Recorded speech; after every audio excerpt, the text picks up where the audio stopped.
In this video, I'm going to demonstrate how overlap works with the settings in terms of cutting, for example, a plan and profile sheet.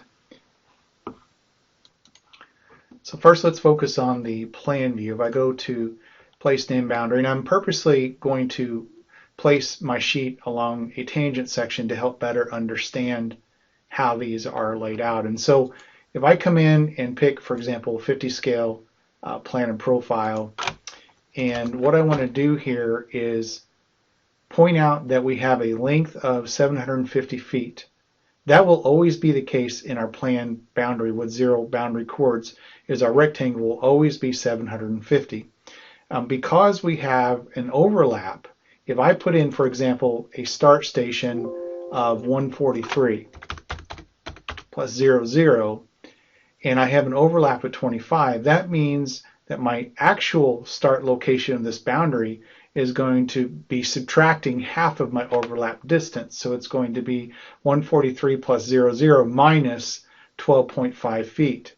And so if I go in and lay this sheet out and accept it, where this is located, if we zoom in here, again, I told it to start at 143, but it's going to subtract half of the overlap distance.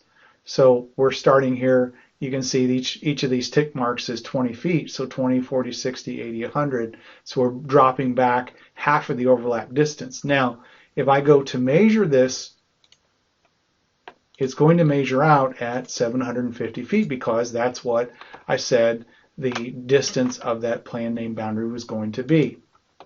So that's how the boundary is laid out for the plan view when you have your overlap. Is it takes your starting station, it subtracts half of the overlap, and then it puts in the full 750 feet of distance of the name boundary.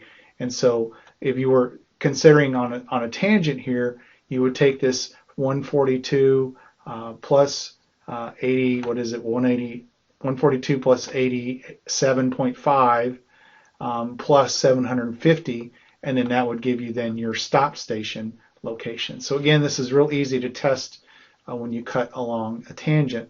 So now let's take a look at the profile portion. So on the profile portion, we're going to come in and select it. And again, we're going to be using the same thing here. We're going to be doing from plan group. And let's not make the drawing yet.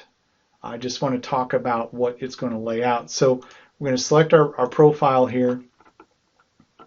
And let's go ahead and place this. So accept that. And what's it going to do here? So we zoom in real tight on this corner. Remember, our starting location was at 143.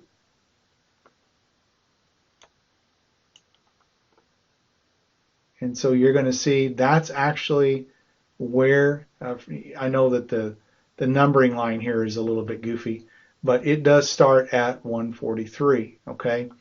And it's going to be then a total length, if you take 143 plus 750 minus the overlap. All right, so let's go ahead and show that on a calculator here real quick. We'll pull up a calculator. So we have station 143 plus 0, 0. Then we're going to say plus 750, and then we have to take away the total overlap distance, which is 150 plus 25, and you will see that this is going to end at 150 plus 25. And so that's how your profile is, because your profile should not show the overlap. But in your plan view, remember your 750 includes the overlap, and so you have to consider that in the profile we're going to actually only see 725 feet in the profile view. And so now if we go in and cut these sheets just so that you can see how everything lines up. So we'll go down here. I'll turn on this and we'll right click. And we're going to create our plan and profile drawings. Select OK.